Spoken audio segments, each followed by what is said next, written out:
Superfast Chhattisgarh में आपका स्वागत है। मैं हूं आपके साथ आयुषी ओझा। बुलेटिन की शुरुआत करते हैं। प्रदेश व्यापी दौरे के तहत आज से सीएम भूपेश बघेल बस्तर का दौरा करेंगे। बस्तर दौरे के दौरान आज सीएम सबसे पहले सुकमा जिले का दौरा करेंगे और कोंटा विधानसभा के 3 गांव के लोगों से भेंट मुलाकात करेंगे और समस्याएं सुनेंगे और सरकार की योजनाओं की जमीनी हकीकत को जानेंगे।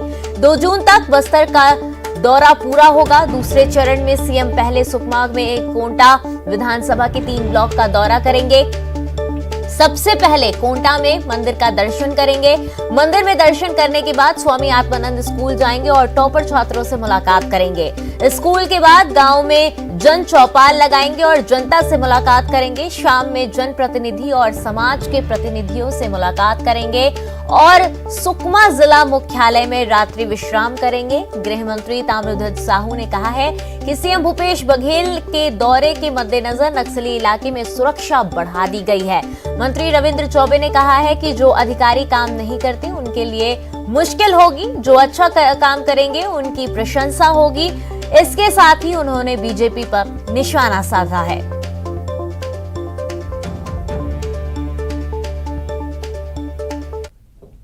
गृह विभाग, इंटेलिजेंस विभाग पूरी तौर पर सतर्क रहता है, पूरी व्यवस्था करता है। उसके अनुरूप जब क्लीयरेंस मिलती है तो माननीय मुख्यमंत्री जी का दौरा होता है, तो विभाग अपना दायित्व पूरी गंभीरता से उसमें पूरा कर रहा है। तेवर तो सख्त रहेगा ही, क्योंकि योजनाओं को फील्ड में अगर सही काम कोई अधिकारी नहीं करा रहा है तो तेवर तो सख्त रहना पड़ेगा, और जो अधिकारी काम नहीं करेगा उसको सस्पेंड किए हैं, तो इधर भी अगर ऐसा होगा तो जरूर वो होगा। जो छोटे छोटे बच्चे हैं उनके साथ गिल्ली डंडा तक खेले हैं, उनके क्लास में जा करके बात किए हैं, उनका टिफिन का भोजन का आनंद भी लिए हैं। लेकिन जो अधिकारी कर्मचारी सरकार की योजनाओं को ठीक से इम्प्लीमेंट नहीं कर रहे हैं, उनके खिलाफ मुख्यमंत्री जी के तेवर तो देखने लायक है। सख्ती से कार्रवाई भी वो कर रहे हैं, और मैं ऐसा समझता हूं कि ये पूरे प्रदेश के ब्यूरोक्रेसी के लिए, अधिकारी कर्मचारियों के लिए संदेश है। अच्छा काम करने वालों की खूब प्रशंसा हो रही है, लेकिन जो काम में कोताही बरतेंगे उनके खिलाफ कार्रवाई करने में मुख्यमंत्री जी पीछे नहीं हटते। और वहीं ज्यादा जानकारी के साथ हमारे सहयोगी सत्यनारायण हमारे साथ जुड़ चुके हैं। सत्यनारायण, आपसे जानना चाहेंगे क्या कुछ रहेगा इस दौरे के दौरान, और साथ ही साथ पूरे दिनचर्या में क्या कुछ शामिल रहेगा सीएम भूपेश बघेल के? जी, आपको बता दूं कि जो जानकारी जिला प्रशासन से मिली है, आज जो है मुख्यमंत्री भूपेश बघेल भेंट मुलाकात की दूसरी पारी सुकमा जिले से शुरू कर रहे हैं। प्रदेश के अंतिम छोर पर जो कोंटा बसा हुआ है वहाँ पे करीब जो है 12 बजे मुख्यमंत्री वहाँ पर आएंगे, हेलीकॉप्टर के द्वारा वहाँ आएंगे। वहाँ पर जो है विभिन्न कार्यक्रमों में शामिल होंगे, जिसमें स्वामी आत्माराम स्कूल में जो टॉपर छात्र है उनसे मुलाकात करेंगे, उनसे चर्चा करेंगे। उसके बाद जो है वहाँ जन चौपाल में जाएंगे। उसके बाद जो है वहाँ से करीब 12 बजे वो छिनगढ़ ब्लॉक, जो कि सुकमा का छिनगढ़ ब्लॉक है, वहाँ जाएंगे। वहाँ पर भोजन के बाद में वहाँ भी जन चौपाल लगाएंगे, जनता से रूबरू होंगे। उसके बाद जो है जिला मुख्यालय पहुँचेंगे, जहाँ जिला मुख्यालय में करीब जो है 36 करोड़ का जो है शिलान्यास का है और करीब 78 करोड़ का जो है लोकार्पण का यहाँ कार्यक्रम रखा गया है। उसके बाद जो है यहाँ पर जनप्रतिनिधियों के मंडल है और समाज प्रमुख है, उनसे मुलाकात करेंगे। उसके बाद शाम के जो है वो कार्यकर्ताओं से भेंट करेंगे और इसके बाद जो है रात्रि विश्राम सुकमा में करेंगे। और तमाम प्रकार की तैयारी जो है जिला प्रशासन कर चुका है। उसके साथ ही साथ सुरक्षा के जो है व्यवस्था जो है 4 चौबंद किए गए हैं, भारी मात्रा में सुरक्षा बल तैनात किए गए हैं। इलाके की लगातार सर्चिंग की जा रही है, क्योंकि मुख्यमंत्री जो है पहली बार सुकमा में 3 कार्यक्रम एक साथ आयोजन हो रहे हैं और दिन भर जो है कार्यक्रमों का सिलसिला जारी रहेगा और रात में मुख्यमंत्री विश्राम करेंगे और कल सुबह जो है पत्रकारों से मुलाकात करने के बाद में वो बीजापुर के लिए रवाना होंगे। जी सत्यनारायण, लगातार देखा जा रहा है कि सीएम भूपेश बघेल प्रदेशव्यापी दौरे में हैं और ऐसे में वो एक्शन मोड में नजर आ रहे हैं। जो अफसर के खिलाफ शिकायत मिल रही है उन पर तत्काल एक्शन लिया जा रहा है। क्या यही तेवर यहाँ पर भी देखने को मिलेगा? क्या इसी तरीके के एक्शन मोड में नजर आएंगे सीएम भूपेश बघेल? जी हाँ, पहले दौरे में सरगुजा का जो दौरा देखा गया कि जिसमें सीएम साहब जो है काफी एक्शन में नजर आया, वही जो है एक्शन भी यहीं नजर आएगा। जो अंदरूनी जानकारी मिल रही है कि किसी भी प्रकार की शिकायत हुई तो तत्काल जो है सीएम नायक के रूप में जो है तत्काल वहां पर निराकरण भी करेंगे। और कहीं ना कहीं इसका जो असर अधिकारियों में देखा जा रहा है। पिछले कई दिनों से अधिकारी लगातार तैयारी कर रहे हैं, कार्यक्रमों की तैयारी कर रहे हैं कि किसी प्रकार की कोई शिकायत न हो। इसको लेकर भी प्रशासन लगातार जो है यहाँ पर तैयारी में जुटा हुआ है। और ये क्योंकि बस्तर है, बस्तर जो है छत्तीसगढ़ में काफी काफ़ी अहम माना जाता है। यहाँ पर 12 सीटों पर जो है कांग्रेस के विधायक हैं, तो लिहाजा जो है यहाँ सीएम जो है एक अलग अंदाज में नजर आएंगे और आज दिन भर जो है देखना ये होगा कि भेंट मुलाकात के दौरान किसी प्रकार का शिकायत ना आ जाए, कहीं अधिकारियों को जो है अंदर ही अंदर डर भी सता रहा है। जी, तमाम जानकारी साझा करने के लिए आपका धन्यवाद सत्यनारायण। तो लगातार प्रदेशव्यापी दौरे पर हैं सीएम भूपेश बघेल और ऐसे में लगातार वो एक्शन मोड में नजर आ रहे हैं। खबरों में आगे बढ़ते हैं। छत्तीसगढ़ में विवादित बयान पर सियासी पारा चढ़ा हुआ है। पूर्व मंत्री बृजमोहन अग्रवाल लगातार अपने विवादित बयानों से सुर्खियों में बने हुए हैं। हर रोज कांग्रेस के खिलाफ विवादित बयान देने से बाज नहीं आ रहे हैं। उन्होंने एक बार फिर से सरकार पर निशाना साधा है। बृजमोहन अग्रवाल ने कहा कि प्रदेश की कांग्रेस सरकार को ठीक से हनीमून मनाने भी नहीं आता है। बाद में उन्होंने कांग्रेस के लिए दिए एक बयान पर माफी मांग ली। आप सुनिए कब कब उन्होंने क्या कहा। अरे कांग्रेस बताए ना कहां है, खाली कांग्रेस के लोग निकम्मे हैं, कांग्रेस के लोग नामर्द हैं। जरा ऐसे कानून की कॉपी लेकर आए, कौन से राज्य में लागू है? अरे कांग्रेस बताए ना कहां है, खाली कांग्रेस के लोग निकम्मे हैं, कांग्रेस के लोग नामर्द हैं। जरा ऐसे कानून की कॉपी लेकर आए, कौन से राज्य में लागू है? ऐसा है, हमने 2 साल ये सरकार को छूट दी थी कि वो हनीमून मना ले, परंतु हमें लगता है कि उनको हनीमून मनाना भी नहीं आता है। कोई सरकार 2 साल में ही जिस सरकार का पानी उतर जाए, जिस सरकार के विरोध में कर्मचारी संगठन, सामाजिक संगठन सड़कों पर उतरे और सरकार को उसको दबाने के लिए गैर कानूनी और तानाशाहीपूर्ण और आपातकालीन आदेश जारी करना पड़े, यही हमारी सफलता है। और कांग्रेस के लोग तो किस किस प्रकार के शब्दों का उपयोग करते हैं। वैसे मैंने सिर्फ एक शब्द को एक टीवी चैनल के डिस्कशन में मैंने कहा था कि अगर मेरे मुंह से ये शब्द निकला है तो मैं उसको वापस लेता हूं। देखिए, पूर्व मंत्री और भाजपा विधायक बृजमोहन अग्रवाल जी का बयानबाजी रोज स्तरहीन होते जा रहा है। राजनीतिक शब्दावली में हनीमून जैसे शब्द नहीं होते हैं। ऐसे शब्दों का प्रयोग सिर्फ भाजपा के नेता ही करते हैं। इसके पहले भी भाजपा के एक वरिष्ठ नेता ने इन्हीं शब्दों का प्रयोग किया था। ये बहुत ही दुर्भाग्यजनक है। राजनीति में आरोप प्रत्यारोप लगाए जाते हैं, पर शब्दों की मर्यादा का ध्यान रखना चाहिए। कल ही बृजमोहन अग्रवाल जी ने अपने शब्दों को लेकर खेद प्रकट किया था और आज एक बार फिर स्तरहीन बयानबाजी कर बृजमोहन अग्रवाल जी ने जो भाजपा के संस्कार और संस्कृति है, जो आरएसएस के द्वारा उनको दिया जाता है, उसका प्रदर्शन किया है। बहुत दुर्भाग्यजनक है। छत्तीसगढ़ में मुख्यमंत्री भूपेश बघेल जी की सरकार जनता की सेवा कर रही है और 3.5 साल कार्यकाल के बाद भाजपा मुद्दाहीन हो चुकी है और सत्ता जाने के बाद भाजपा के नेता बौखला गए हैं, मानसिक दिवालियापन के दौर से गुजर रहे हैं, ऐसा प्रतीत होता है। और रायपुर से बड़ी खबर, विधायक रेणु जोगी की तबीयत बिगड़ी है। आपको बताना चाहेंगे, रायपुर के निजी अस्पताल में उन्हें भर्ती कराया गया है। हाई ब्लड प्रेशर के कारण वो अस्पताल में भर्ती हैं। बेटे अमित जोगी ने इसकी जानकारी दी है। स्वास्थ्य मंत्री ने जल्द स्वस्थ होने की कामना की है।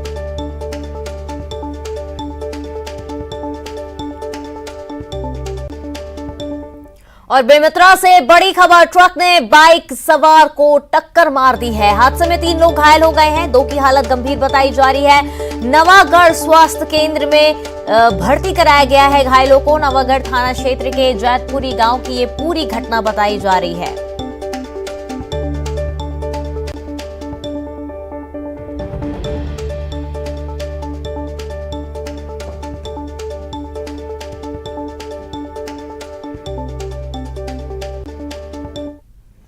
और रायपुर से बड़ी खबर, 50 लाख की लूट मामले में पुलिस की कार्रवाई देखने को मिली है। पुलिस ने कई संदेहियों को हिरासत में लिया है।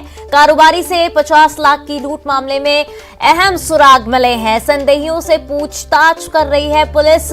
मामले में पुलिस आज कर सकती है खुलासा। बता दें, सोमवार की रात अनाज कारोबारी नरेंद्र खेतपाल के साथ लूट की वारदात को अंजाम दिया गया था। 3 बाइक सवार लुटेरों ने घटना को अंजाम दिया था। डंडे से हमला कर 50 लाख की लूट।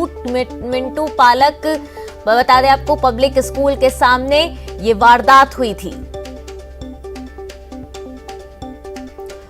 और वहीं ज्यादा जानकारी के साथ हमारे सहयोगी युगल हमारे साथ जुड़ चुके हैं। युगल, क्या कुछ अपडेट है इस पूरे मामले को लेकर?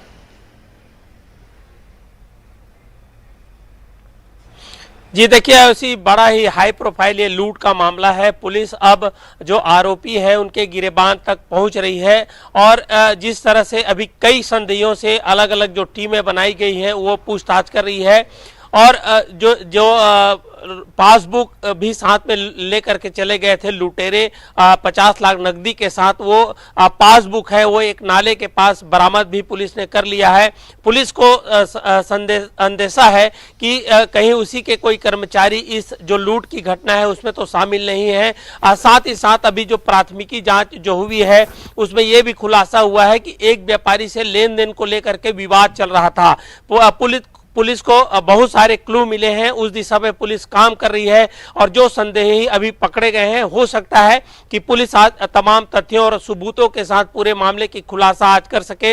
लेकिन एक पुलिस को, रायपुर पुलिस को बड़ी कामयाबी मिली है और जो क्लू हैं वो मिले हैं। तो जैसे ही तमाम जो आरोपी हैं वो मिलेंगे उसके बाद पुलिस पूरे मामले की खुलासा करेंगी। और इस तरह से जब लूट की घटनाएं घटित हुई तो उससे लेकर के छत्तीसगढ़ में राजनीति भी तेज हो गई है। लगातार जो विपक्ष हैं वो हमलावर है, सरकार और पुलिस पर निशाना साध रहे हैं। तो वही कांग्रेसी कह रहे हैं कि भय मुक्त वातावरण देना सरकार की पहली प्राथमिकता है। लूट के आरोपी देखना होगा कि ये कब तक पकड़ाते हैं। पुलिस की अलग अलग टीमें जो है एक साथ काम कर रही है और साइबर जो टीम है उसे भी लगाया गया है। जी युगल, लेकिन साफ तौर पर यह भी तो देखा जा सकता है कि जो बदमाश हैं, जो आरोपी हैं, उनमें जरा से भी खौफ नहीं है प्रशासन का, पुलिस का, क्योंकि ऐसी वारदात को वो अंजाम देकर चले जाते हैं और अभी तक वो गिरफ्त में नहीं आए हैं पुलिस के।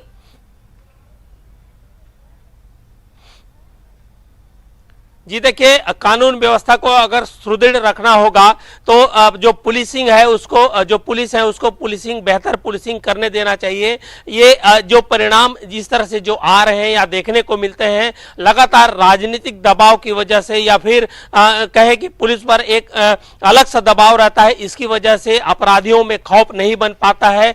और ये कहा जाता है कि कभी भी प्यार और मोहब्बत से अनुशासन नहीं आता। अगर अनुशासन अगर रखना होगा तो सख्ती भी जरूरी है। पुलिस को सख्ती, जहां पर जो कायदे कानून है उसकी सख्ती है जो है उसे बरतने देनी चाहिए। लगातार हस्तक्षेप पुलिस को नहीं करना चाहिए। जब इस तरह से घटनाएं घटित हो जाती है तो पुलिस पर हर कोई आरोप और प्रत्यारोप लगाते हैं, लेकिन पुलिस के कामों पर हस्तक्षेप भी करते हैं। एक ऐसे ही मामला था, डकैती का मामला है, उसका खुलासा अभी तक पुलिस कर नहीं पाई है और उसके ऊपर से जो है लूट के मामले पुलिस पर जो है उसे सॉल्व करने के जो मामले हैं वो लगातार आ रहे हैं। तो पुलिस को काम करने की जरूरत है। साथ ही साथ पुलिस को अपनी सोशल पुलिसिंग के छवि से ऊपर उठ करके सख्त पुलिसिंग की छवि अगर बनानी होगी तभी जाकर के अपराधियों पर वो अंकुश लगा सकते हैं। जी बिल्कुल सही बात कही आपने युगल। पुलिस को काम करने की जरूरत है और सुरक्षा व्यवस्था और जो इंतजामात हैं उन पर काम करने की बहुत जरूरत है, तभी जाके जो ये अपराधी हैं उनमें कहीं ना कहीं खौफ नजर आएगा। तमाम जानकारी साझा करने के लिए युगल आपका धन्यवाद। नारायणपुर से बड़ी खबर, माओवादियों का उत्पात जारी है। ओरछा मार्ग पर बैनर पोस्टर लगाया है। रायनार ओरछा के बीच ये बैनर पोस्टर लगाया गया है। नक्सलियों के पोस्टर से इलाके में दहशत का माहौल है। तो लगातार जो नक्सली हैं अपने होने की एहसास दिलाने में जुटे हुए हैं और ऐसे में रायनार ओरछा के बीच बैनर पोस्टर लगाया गया है, जिसके बाद पोस्टर लगाने की वजह से इलाके में दहशत का माहौल है। माओवादियों का उत्पात जो है वो लगातार जारी है। लगातार उनका उत्पात देखने को मिल रहा है। ओरछा मार्ग पर उन्होंने बैनर पोस्टर लगाया है और ऐसे में पोस्टर लगने के बाद से इलाके में दहशत का माहौल देखने को मिल रहा है।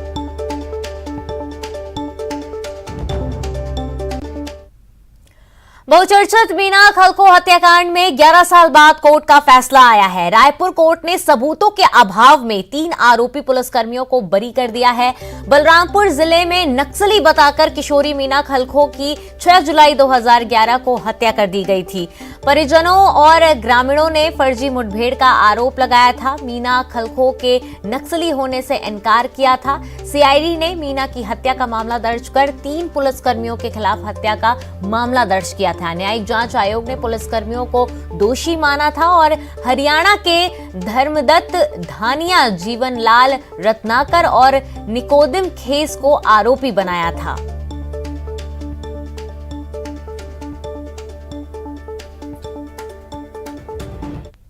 बिलासपुर में ग्रामीणों की शिकायत पर शराबी शिक्षक को निलंबित कर दिया गया है। पिछले महीने 8 अप्रैल को नगोई गांव में समस्या निवारण शिविर रखा गया था, जिसमें ग्रामीणों ने शिक्षक वीरेंद्र करवार शराब पीकर स्कूल आने का आरोप लगाया था। साथ ही बिना बताए स्कूल से गायब रहने की बात भी कही गई थी। ग्रामीणों की शिकायत पर बीईओ ने जिला शिक्षा अधिकारी को एक प्रतिवेदन भेजा, जिसके बाद जिला शिक्षा अधिकारी ने शराबी शिक्षक वीरेंद्र करवार को निलंबित कर दिया।